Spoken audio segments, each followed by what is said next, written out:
नारायण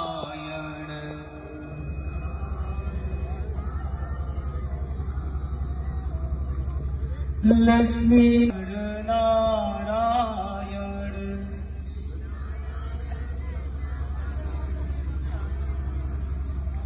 श्रीमन्नारायण नारायण नारायण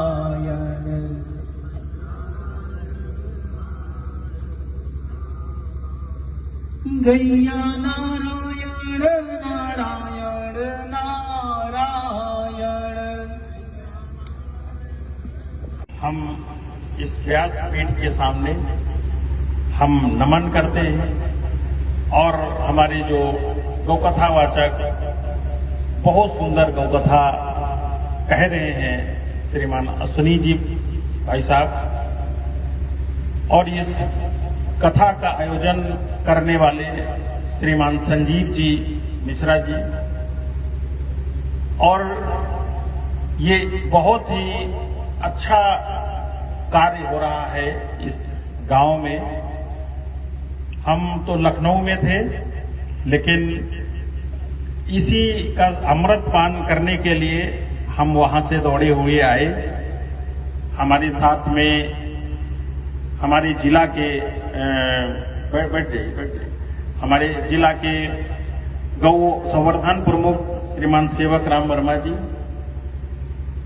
हमारे गोला नगर के गौ सेवा संयोजक श्रीमान दिलीप जी, हमारे गौ सेवा पंचकव्य चिकित्सा संयोजक श्रीमान विजय जी, और गौ आधारित कृषि संयोजक श्रीमान शिवांशु जी और हरिओम जी, ये सभी कार्यकर्ता जो कि पूरे जिले में हमारी गौ सेवा का कार्य करते हैं, तो सभी लोग इस सुंदर दृश्य को देखने के लिए सबका आगमन हुआ।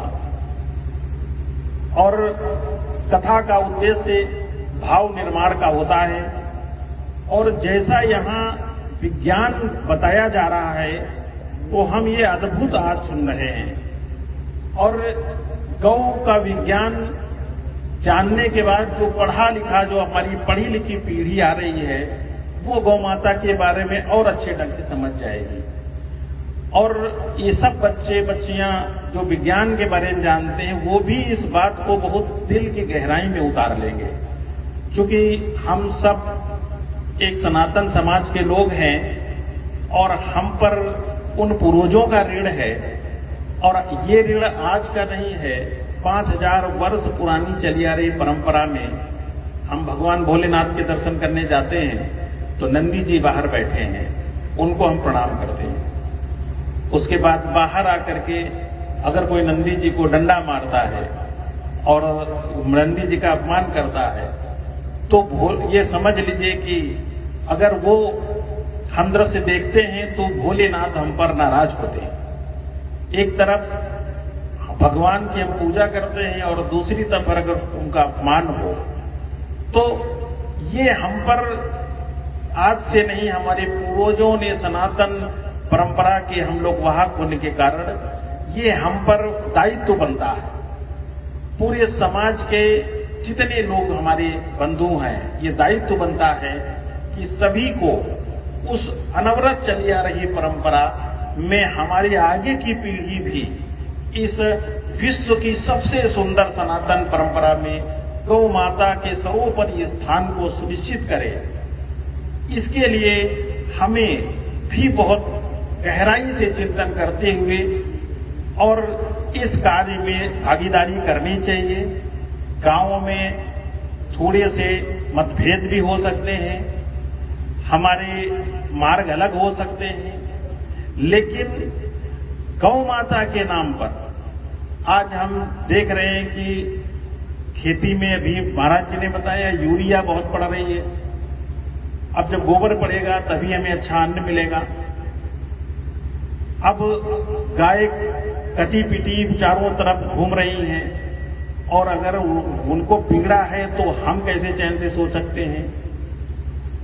अब जर्सी गायें आ गई हैं, हम देसी गायों के बारे में, देसी गायों की पूजा करते हैं। अब गायों के नाम पर विदेशों से गायें आ गई जर्सी, अधिक दूध देने के लिए हम उनको पाल लेते हैं, लेकिन उनमें वो गुण नहीं है जो हमारी देसी गाय में है। अब ऐसे हम कथा के माध्यम से, अब आज के समय में चूंकि गाय का पहले बहुत ऊंचा स्थान था, अब नए बच्चे आज के समय में गौ माता को बचाने के लिए गाय के गोबर की बनी मूर्तियां आ रही हैं। अभी ये गाय के बने हुए गोबर से दीपक बनाए जा रहे हैं, हमारे संजीव जी बनाते हैं। 55 प्रकार के पदार्थ उत्पाद बनाए जा रहे हैं, संजीव जी खुद देख करके आए हैं। और माता, धरती माता, गाय माता, दुर्गा माता, लक्ष्मी माता, ये सनातन परंपरा में मातृशक्ति को सर्वोपरि स्थान दिया जाता है और उनके मातृत्व से ही वीर योद्धा हमारे देश में पैदा हुए। तो चूंकि व्यासपीठ के सामने हमारा उद्देश्य ज्ञान का बखान करना नहीं था, बस हम चूंकि गोला से आए थे, केवल हमें नमन करना था आप आयोजक बंधु को और हमारे कथावाचक भाई साहब हैं और व्यासपीठ को, उनके सामने हमें नमन करना था, प्रणाम करना था और इस स्थान को, इस मिट्टी को पर बैठना था। इतनी मेरी मनोकामना थी, मैं चाहता था, तो वहां से इतने लोग, हम लोग चल करके ये सुंदर आयोजन आपने संजीव जी ने किया, तो हम आपको बहुत बहुत धन्यवाद और बहुत आभार व्यक्त करते हैं कि आपने इस सुंदर आयोजन को किया और हमें भी इसमें सम्मिलित होने का अवसर मिला। और हमारे अश्विनी जी जो हमारे कथावाचक भाई साहब हैं, इनको भी बहुत बहुत हम आभार व्यक्त करते हैं। अब चूंकि हम लोग दूर से आए हैं, इसीलिए हम आप सबको प्रणाम करके, आप सबको नमस्ते करके हम चाहेंगे कि हमें आप विदा दें और आप सब लोग अनवरत इस कथा को पूर्ण मन से मनोयोग के सुने और उस परम पुण्य के भागीदार बने। और हम बहुत बहुत आप सबका धन्यवाद, बहुत आभार व्यक्त करते हैं और हमारी गौ माता से हम ये आशीर्वाद मांगते हैं कि आप सब बंधुओं को वो तरक्की दें और आप सब बंधुओं को हर तरीके से उन्नति के मार्ग पर आगे बढ़ाएं। बोलिए गौ माता की, गौ माता की, गौ माता की, भारत माता की, भारत माता की, भारत माता की। वंदे वंदे वंदे।